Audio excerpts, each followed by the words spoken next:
Selamat malam pemirsa Duta TV, kembali bersama saya Diana Rosianti dalam Bincang Bisnis. Pemirsa, kita tahu setelah menjalani 1 minggu bulan Ramadan, biasanya semua orang juga sudah persiapan untuk menjelang Hari Raya. Khususnya para pebisnis, di dalam posisi sebagai mempersiapkan kebutuhan dari kliennya, kebutuhan dari pelanggannya, maka para pebisnis sudah bersiap jauh-jauh hari bahkan sebelum bulan Ramadan. Dan salah satu tren yang saat ini sedang membooming di Kalimantan Selatan adalah tren bisnis fashion. Nah, seperti apa sebetulnya seluk-beluk tren bisnis fashion di Kalimantan Selatan dan bagaimana demand-nya? Bersama saya sudah hadir Mbak Muli Dona. Beliau adalah business owner dari Dona Prive dan juga Dona Scrap. Saat ini sudah bersama saya di studio. Selamat malam. Malam. Apa kabar, Mbak? Baik, alhamdulillah. Terima kasih ya, akhirnya sudah menyempatkan. Oke, ini sudah 1 minggu berjalannya puasa ya kan. Pasti kita juga tahu sebelum Ramadan juga sudah ada launching koleksi-koleksi hari raya dari Dona Prive. Sebetulnya kalau mempersiapkan menuju hari-hari spesial ini apa yang dipersiapkan oleh timnya Mbak Dona? Iya, karena kita di fashion ya, tentunya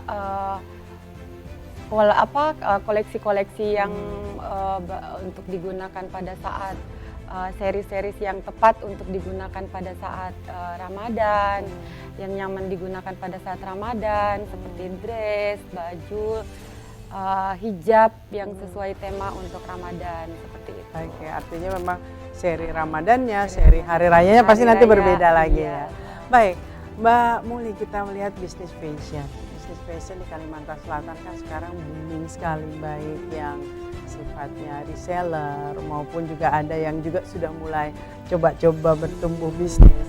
Untuk Mbak Muli sendiri melihat pasar di Kalimantan Selatan itu seperti apa? Kalau Kalsel ini luar biasa konsumtif. Jadi peluang untuk bisnis apapun sebenarnya sangat-sangat terbuka, sangat-sangat besar. Apalagi terutama untuk fashion ya, karena luar biasa untuk warga Kalsel untuk fashion top. Jadi minatnya luar biasa. Minatnya luar biasa. Okay. Berani untuk demi fashion. Oke, baik. Karena tadi tipikal masyarakatnya seperti itu. Kalau boleh tahu untuk Mbak Muli sendiri merintis bisnis ini tuh sudah berapa lama? Berapa tahun? Sebenarnya itu awal dari nyoba-nyoba ya. Itu 2018 baru kita ke hijab. Setelah 2020 baru saya merambah ke baju. Itu tentunya perjalanan di sini saya seiring belajar. Sampai di titik ini pun saya masih belajar juga. Mengenal saya punya pasar, customer saya, jadi makanya boleh dilihat baju-baju saya itu keluarnya bertahap-bertahap. Dari polosan, dari brokat, sekarang mulai main di motif, karena itu dari proses saya belajar. Melihat pasarnya seperti apa? Melihat pasar saya seperti apa. Gitu. Baik. 2018, 2019, 2020 terutama itu kan kita kena pandemi. Bagaimana dengan bisnis Anda? Iya, benar banget. Terdampak nggak? Justru saya itu tumbuhnya di saat pandemi. Oh ya? Iya, di saat pandemi itu kita kan nggak ada kegiatan. Justru di rumah mungkin pikiran juga lebih, ini saya harus gimana nih? Kita dalam ketakutan sebenarnya, tapi bagaimana caranya saya membuat diri saya untuk mengalihkan ketakutan ini ke hal yang positif, ke fashion ini.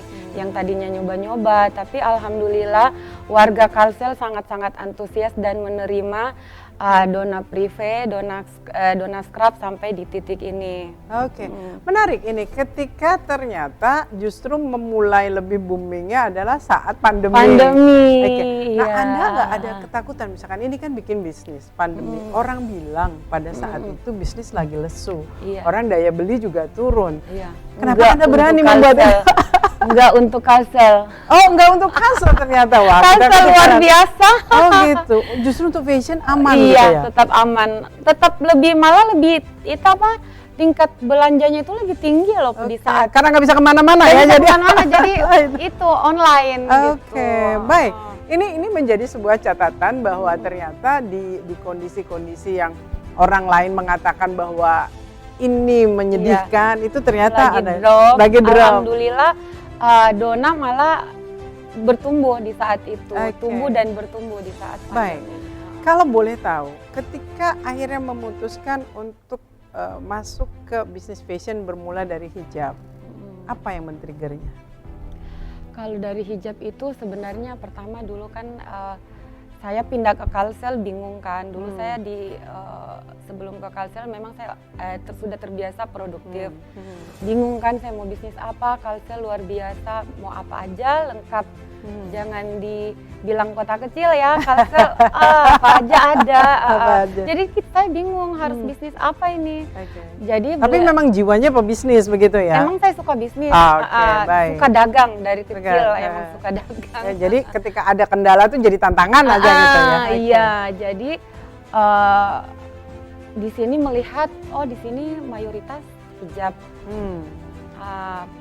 Ada pasarnya untuk hijab, bisa lah. Jadi saya nyoba-nyoba, ternyata ini sasaran empuk lah istilahnya. Nyoba-nyoba, kenapa di saat saya pemotretan hijab, pakai baju kan pada salfok nih, bajunya dijual nggak, seperti itu. Jadi dari permintaan, pertanyaan dari customer itu yang membuat menuntun saya untuk membuka akhirnya di produk baju.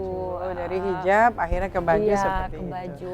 Baik, kalau kita boleh melihat flashback di 2018, 2019 yang justru booming dan 2020 makin meningkat dan sampai dengan sekarang. Kalau melihat sebetulnya kalau mau memulai bisnis, modal utama tuh apa sih? Apakah memang modal finansial kah atau hal lain yang sebetulnya harus dipunyai? Sebenarnya kalau saya malah nggak punya modal dan nggak berani untuk nanam modal segede sekarang. Gitu. Jadi sebenarnya terutama niat kita dulu, berniat baik. Kita ini harus tujuannya untuk apa? Nah di situ kita berusaha bekerja. Fokus tujuan kita mau seperti apa. Kita sudah memilih fashion berarti kita nggak tahu, harus jadi tahu dengan cara belajar. Karena saya menjalani bisnis ini dengan autodidak. Belajar benar-benar sendiri. Belajar benar-benar sendiri. Oke, Anda kalau boleh share kepada kita, itu sebetulnya memang backgroundnya tadi Anda bilang bahwa saya suka dagang, saya suka bisnis. Tapi lalu beralih ke bisnis fashion walaupun dimulai dari scarf atau hijab. Anda apakah punya background desainer, sekolah desain atau apa? Sama sekali nggak punya. Mungkin itu dari hobi, bisa dibilang hobi. Jadi saya memang hobi banget dan boleh dikata ibu saya bilang itu penyakit juga. Senang fashion gitu ya? Iya, karena kadang-kala saya kalau belanja ke mall, dulu kalau ke Jakarta atau kemana itu sudah siapkan dana untuk shopping. Penting suka nggak itu cocok nggak di badan saya, nyaman nggak buat saya itu, tapi saya lihat cantik itu saya beli.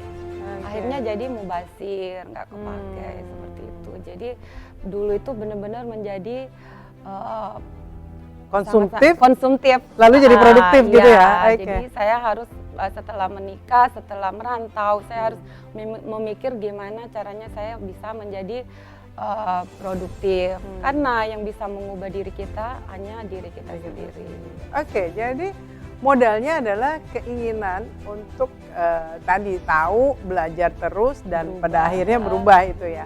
Nah, kalau misalkan ketika itu boleh di-share nggak modal terbesarnya tuh saat membuka yang bisnis hijab atau scarf itu berapa besar?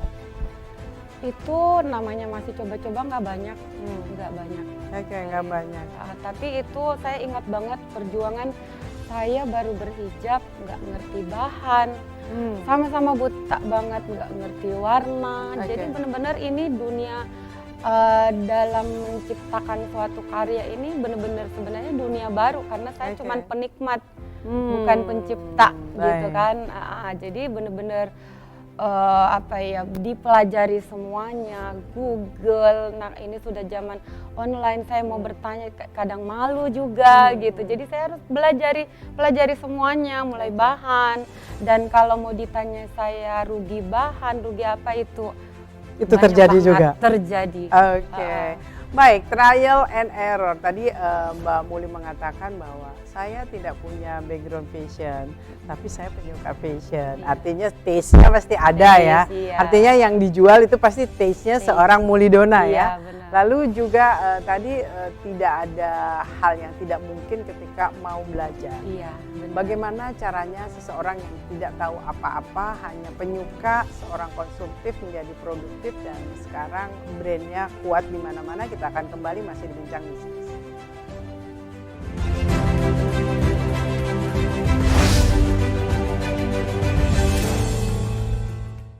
Pemirsa, di era digital saat ini yang diperlukan adalah kolaborasi.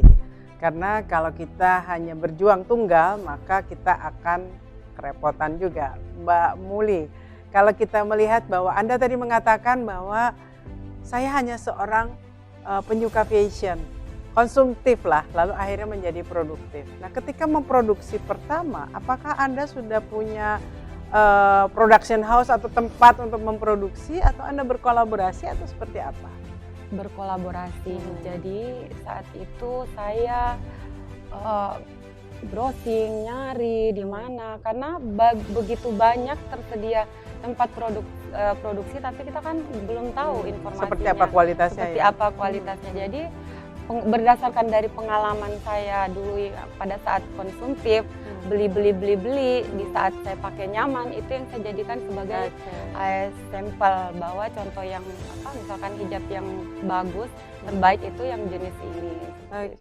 Nah itu nyarinya gimana? Googling juga? Nyarinya itu atau ada teman yang bisa Instagram bantu? Nggak ada. Awal-awal itu nggak bener-bener buta-buta. Jadi nyari, akhirnya berjalan seiring sampai sekarang ini justru kita sudah mulai dilirik, dipandang gitu kan, udah mulai dilirik. Jadi produksian yang ini yang datang menawarkan mulai dari bahan, produksian printing seperti itu. Baik. Anda kan tadi memang penyuka fashion, termasuk juga hijabnya saat itu. Ketika Anda pada masa itu tuh juga brand-brand besar nasional itu juga para artis, para populer, orang-orang populer itu mengeluarkan brand hijab, entah itu collabor juga dalam X mana dengan X mana gitu. Anda meyakinkan untuk main di bisnis ini, Anda orang lokal, katakanlah orang lokal. Gimana Anda keyakinan bahwa orang Kalsel tuh bisa menerima produk Anda? Karena produk nasional juga masuk di sini. Seperti apa Anda keyakinan ya? Kalau saya selalu yakin dengan produksi yang bagus, kualitas yang bagus. Saya selalu berpikir kalau untuk sukses, kalau mereka bisa, kenapa saya enggak? Ya, tentunya dengan kita terus belajar. Baik. Gitu. Nah, yang menarik juga adalah ada semacam catatan di teman-teman kita di media juga, hasil riset mengatakan bahwa kalau namanya brand nasional sudah terkenal, berapapun harganya, ambil di orang Kalsel ini dan konsumtif sekali untuk hal itu. Tetapi kan Anda dianggap produk lokal. Bagaimana Anda meyakinkan orang untuk akhirnya melirik produk Anda dan merasa bergengsi memakai produk Muli Dona ini? Kalau masalah gengsi itu kembali lagi ke cara kita membranding. Brand saya itu memang sejak lahir brand saya ini saya utamakan kualitas. Saya nggak mau dibilang produk lokal terus pengalaman dari saya belanja dulu semasa konsumtif, kalau beli baju, beli apapun itu cantik di foto, datang kecewa. Nah, jadi saya nggak mau itu terjadi ke customer saya, pelanggan saya. Jadi saya selalu berusaha gimana produk saya ya ada harga, ada kualitas. Saya berani beli bahan mahal itu kalau kualitasnya bagus. Baik. Dan itu harga jualnya make sense? Iya. Jadi kalau saya berani jual mahal itu karena bahannya bukan bahan pasar. Oke, baik. Meyakinkan dan marketing yang dilakukan di awal itu seperti apa? Door to door kah, dari teman kah, atau langsung boom gitu loh bikin sesuatu yang besar? Kalau untuk baju kemarin itu kan memang langsung boom bikin langsung. Oke. Lagi pandemi saya langsung berani bikin fashion show kan. Dan itu ternyata nendang ya seperti itu? Sangat baju saya, karyawan saya pada kewalahan baju-baju saya saat itu. Tapi gini, kalau menurut saya di bisnis fashion ini bersaing itu masalah harga kita nggak bisa. Oke, nggak boleh banting-banting lah ya. Nggak bisa, kita pasti akan hancur kalau kita harus bersaing harga. Kita mendingan tingkatkan kualitas, ciptakan tren, bukan ngikutin tren yang ada. Karena ya selama ini baju saya semahal gimana pun, kalau model itu saya ciptakan sendiri, saya bikin unik sendiri, itu pasti akan laku. Baik, setiap orang biasanya ada tolok ukurnya. Kalau seorang desainer yang sudah ternama, dia menggambar, dia mendesain. Ya kalau saya lihat di sosial media Mbak Muli kan banyak teman-teman yang sekarang berteman dengan teman-teman desainer. Mereka mungkin dengan mudah melempar produk. Kalau Anda sendiri bagaimana Anda menciptakan kreatifnya itu, baik itu motif maupun ketika model dari baju, itu Anda dari mana idenya dan bagaimana apakah Anda punya kemampuan untuk menggambar dan lain-lain? Kalau kemampuan untuk menggambar sama sekali saya nggak bisa gambar. Oke, lalu? Tapi ide itu selalu saya, misalkan nih saya mau seperti ini, atau mungkin kita kan ada semacam di Pinterest sebenarnya ada contoh-contoh, cuman kita nggak bisa ciplakan, kita cuman bisa kreasikan, kembangkan, ini seperti ini, bagian desain saya mau seperti ini, tapi kita kembangkan lagi warnanya, jadi kita misalkan tangan mau seperti ini, nanti badannya seperti ini, atau gimana seperti itu. Oke, artinya ada tim teknis di Mbak Muli yang membantu menerjemahkan? Ada. Itu tim teknis berada di tim inti atau di tim kolaborasi? Tim inti saya. Itu kalau untuk baju boleh dibilang tukang pola saya. Tukang pola. Tapi tukang pola juga nggak bisa berkreasi, nggak bisa kreatif, cuman menunggu arahan saja arahan ya? dari saya itu untuk baju ini harus seperti apa, baru dia boleh buat. Itu pun kadang satu baju, untung kalau bisa langsung sampelnya itu langsung jadi. Saya pasti akan berulang kali, 3-4 kali untuk ubah sampel, sudah jadi plak, mungkin tangannya nggak cocok, atau badannya, atau mungkin kerutnya kurang, bongkar lagi, seperti itu. Makanya kenapa saya sekarang jarang banget ada di tempat, karena saya nungguin di rumah jahit. Karena kebetulan sekarang saya sudah punya rumah jahit sendiri di Jakarta. Artinya sudah tidak collab lagi, sudah ada rumah produksi. Total karyawan sekarang berapa Mbak? Karyawan yang inti ya, yang di rumah jahit dengan di tim di toko dan lain-lain? Mungkin 30-an lebih. Dari awalnya? Dari awalnya justru saya dulu pertama jadi admin sendiri, packing sendiri, foto sendiri. Jadi akhirnya foto pun saya jadi bisa. Dulu saya belajar foto sendiri. Kalau tim saya justru yang saya rekrut dia nggak bisa foto, saya tuh foto sendiri, bikin foto katalog sendiri. Jadi untuk foto saya bisa, untuk hal-hal yang lagi saya jalani itu semua saya bisa. Awalnya tidak bisa? Awalnya nggak bisa, cuman kan kita nggak bisa untuk kerja sendiri, kita butuh tim. Gitu kan. Jadi ketika di awal hanya Mbak Muli dengan berapa orang? Ketika bisnis ini pertama kali jalan? Bisnis ini pertama kali cuman saya berdua. Satu sama admin. Satu bagian mikir, bagian cari collab juga. Saya juga. Warna harus gimana. Makanya dulu itu pertama bikin baju ini kan, tiba-tiba saya kan yang waktu hamil gemuk banget. Tiba-tiba launching saya kurus. Jadi berubah begitu berubah banget dari 78 kilo sisa 46 kilogram dalam waktu 3 bulan. Baik.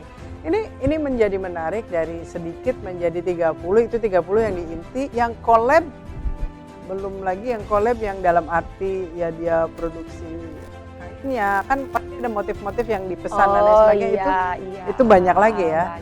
Banyak vendor lah. Banyak vendor. Artinya sudah punya banyak pilihan saat ini. Sangat banyak. Baik, kalau boleh di-share ke kita sebuah kenaikan, kita ambil aja yang kasarnya dari modal awal sampai dengan kondisi sekarang, kenaikannya itu berapa ratus %? Sangat-sangat, karena ternyata bisnis itu nggak ada habisnya. Kita namanya mau berkembang, Ya. jadi dana masuk keluar lagi, ini kita selalu mau berkembang. Oke. Gitu. Artinya keuntungan dipakai lagi Pakai untuk lagi, investasi. pakai lagi. Baik. Saya palingan sisihkan 20% itu untuk dana cadangan. Baik. Nah, Anda sendiri kan tadi otodidak belajar. Oke lah, belajar untuk desainnya, Iya. untuk production-nya dan lain sebagainya. Untuk manajerialnya, apakah Anda juga terjun langsung Saya atau merekrut? sendiri. Masih saya sendiri ya. Jadi jangan pernah meremehkan perempuan ya di sini ya. Iya, Oke. semua saya sendiri. Bagaimana Anda belajar ini? Apakah kan dulunya Anda sampaikan bahwa Anda adalah tukang beli. Iya. Ibunya mengatakan si boros tukang beli katanya. Nah sekarang Anda harus mau tidak mau kan kalau mau ngeluarin sesuatu Iya. malah jadi lebih berhitung. Iya. Apa yang men-trigger Anda dan bagaimana cara Anda memanage ini? Mungkin kembali lagi, sekarang saya sudah banyak pos-pos yang harus diutamakan. Sudah banyak kewajiban-kewajiban yang harus saya utamakan. Oke. Seperti itu, jadi ya udah harus saya atur. Apakah pakai kursus khusus untuk Nggak manajemen ada. keuangan? Nggak ada, otomatis. Baik, tapi kan sekarang dengan berkembangnya otomatis ada sistem. Iya. Anda siapkan itu juga. Oke, baik. Kita masih akan berbincang dengan perempuan hebat yang tadinya tidak tahu apa-apa, sekarang menjadi trendsetter di Kalimantan Selatan terkait fashion. Kita akan kembali sesaat lagi.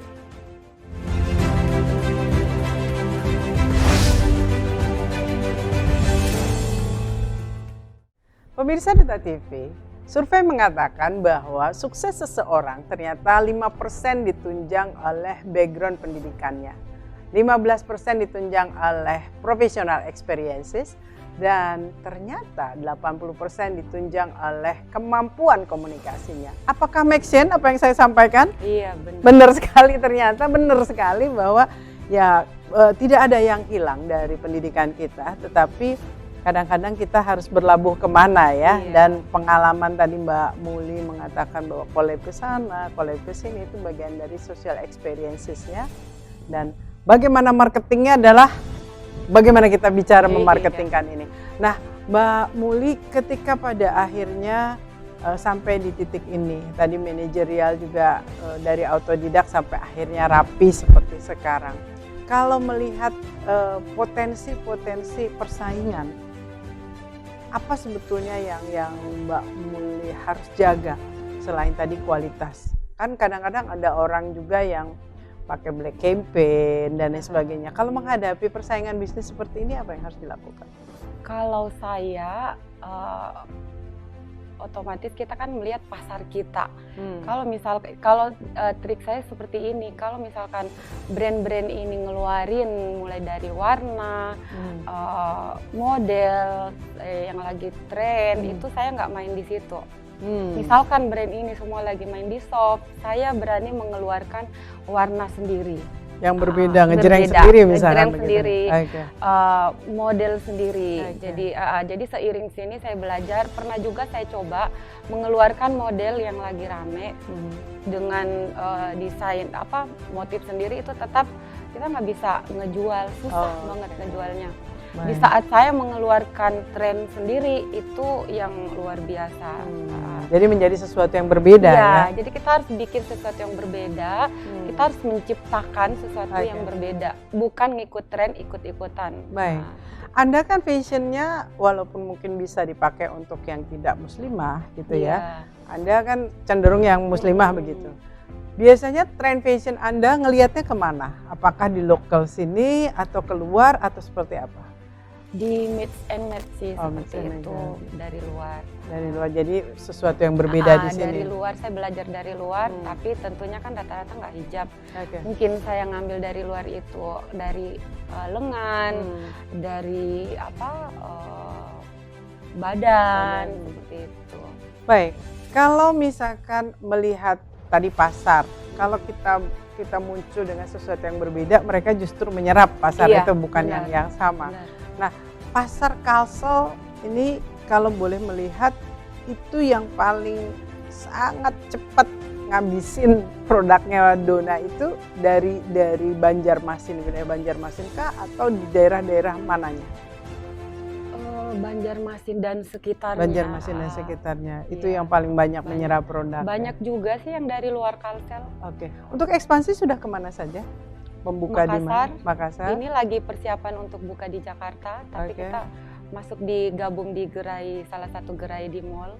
Karena untuk unit belum dapat, sudah Belum ngantri berbulan-bulan. Aduh, lagi susah banget dapat tempat. Untuk lari ke Jakarta sebagai pusatnya fashion untuk di Indonesia, ada ketakutan nggak? Enggak sama sekali, karena kita brand memang lahirnya di sini, tapi kita produksian semua di sana. Oke. Nah, Artinya untuk secara kualitas iya, terus kita untuk branding memang harus ke ibu kota. untuk menguatkan branding ya. Iya. Pasar seluruh Indonesia apakah ada juga yang misalkan berminat dengan produknya Dona? Banyak. Dan itu sistemnya apa? Online? Online. Atau reseller? Online. Oh, Dari reseller juga, tapi kalau misalkan di reseller daerah itu belum ngambil, biasa telat ngambil itu pada langsung pesan. langsung pesan. Sekarang sudah flat sih ya, kemana-mana itu gampang. Baik. Kita melihat bahwa ada juga collab-collab saling penguatan dengan para desainer nasional. Kalau produk Dona ini sendiri, apakah juga mengambil seperti itu? Maksudnya kolaborasi untuk ya, satu enggak, belum untuk saat ini. Jadi tetap sendiri dulu ya. Kemarin ada kolaborasi satu sama salah satu artis. Oke, hanya untuk sebagai muse-nya aja atau sebagai VA-nya begitu ya. Oke. Ketika akhirnya jor-joran di Kalimantan Selatan, kita katakan begitu ya, sebagai pengamatan di tim bisnis kita, itu kan kayaknya hampir semua brand menghadirkan public figure gitu loh kan, dan itu pasti tidak murah mengadakan trangso itu rata atau mungkin juga coffee dinner dan lain sebagainya. Menurut Anda, Kalsel itu memang sudah seperti itukah pasarnya? Harus begitukah atau bagaimana? Sebenarnya nggak seperti itu juga, cuman kalau untuk saya pribadi, saya pingin memanjakan customer saya. Yang loyalis gitu ya. Pingin menghibur seperti itu, kayak seperti yang kemarin barusan banget, yang kemarin itu memang saya pingin biar mendatangkan fashion stylist, biar ibu-ibu pelanggan saya tahu cara berpakaian yang bagus, rapi, yang fashion seperti apa. Oke. Baik, Mbak Muli, ketika kita bicara bisnis, otomatis kan harus on budget. Nggak mungkin juga ketika kita mengadakan sesuatu tapi akhirnya jadi zonk gitu, malah rugi. Nah, kalau Mbak Muli mengadakan tadi trangso atau mungkin juga fashion show yang cukup besar, biasanya secara budget dan pada akhirnya penjualan itu nutup nggak? Untuk di kalau pada saat kita mengadakan event di hari itu nggak nutup sama sekali. Tapi dampaknya luar biasa. Sangat luar biasa. Jadi after itu ya. Iya, after itu. Baik, kalau nanti ada namanya orang ya, ketika tadi Mbak Muli, saya punya penjahit, saya punya teman-teman di tim production yang akan menerjemahkan apa yang Mbak Muli. Kadang-kadang kan namanya tim setelah pinter dia cabut gitu lah kan, ada collab dan itu bagaimana mengatasi hal-hal seperti itu yang kaitannya dengan tim? Sebenarnya kalau tim itu pinter, itu sangat-sangat membantu kita, sangat-sangat membantu. Tapi rata-rata ya itu semua sebenarnya belajar, masuk ke tim saya itu kita sama-sama belajar. Kalau saya selalu menekankan kejujuran dan mau belajar gitu. Menekankan loyalitas bagaimana? Loyalitas, ya itu salah satunya, loyalitas. Tapi bagaimana mengikat mereka untuk tetap bersama Mbak Muli? Iya, bekerja itu terutama kan kita pasti salary ya, gaji ya. Salary dan nyamannya itu ya. Itu. Jadi kita harus memperhitungkan gaji mereka seperti apa, sesuai. Jangan sampai ada iming-iming dari luar lalu cabut. Iya. Oke, baik. Kalau ada bicara soal ilmu, sharing ilmu, kalau ada orang yang bertanya di dalam bisnis apapun, baik fashion maupun yang lainnya, sebetulnya hal paling utama ketika kita sudah ingin mulai terjun ke bisnis, apa yang menjadi concernnya yang harus dilakukan? Lebih ke tekad sih, kemauan yang kuat. Karena dimanapun apapun yang kita lakukan, jalani itu pasti akan ada banyak rintangan. Baik. Nah, jadi kita jangan cuman kesandung sebentar langsung nggak bisa bangkit lagi. Jadi kita harus mau mencoba sesuatu hal yang baru. Kalau misalkan kita ada kan mengatakan, saya sudah coba, saya sudah bekerja keras, tapi saya juga nggak sukses-sukses seperti itu. Berarti kita harus mencoba hal yang baru. Kita jangan berhenti mau mencoba hal yang baru. Seperti saya sebelum di dunia fashion, saya sudah pernah belajar muah, mau jadi muah, sampai ke Jakarta. Sudah belajar sulam alis sampai ke Jakarta, ilmunya saya dapat, ternyata dunia saya bukan di situ. Saya pingin bekerja itu seperti yang saya jalani ini, berarti sudah dunia saya. Meskipun saya capek kerja, tapi saya happy gitu. Artinya menemukan passion sendiri Passion itu saya penting ya. sangat-sangat. Jadi kita bukan cuman sekedar mencari cuan gitu. Kita harus benar-benar bekerja itu dengan hati. Gitu. Ada istilah cintai apa yang kau kerjakan, Iya, benar dan kerjakan banget. apa yang kau cintai. Iya, itu benar paling menarik, banget. dan kita Iya. masih akan bongkar lagi kenapa harus seperti itu, masih dengan Mbak Mulidona.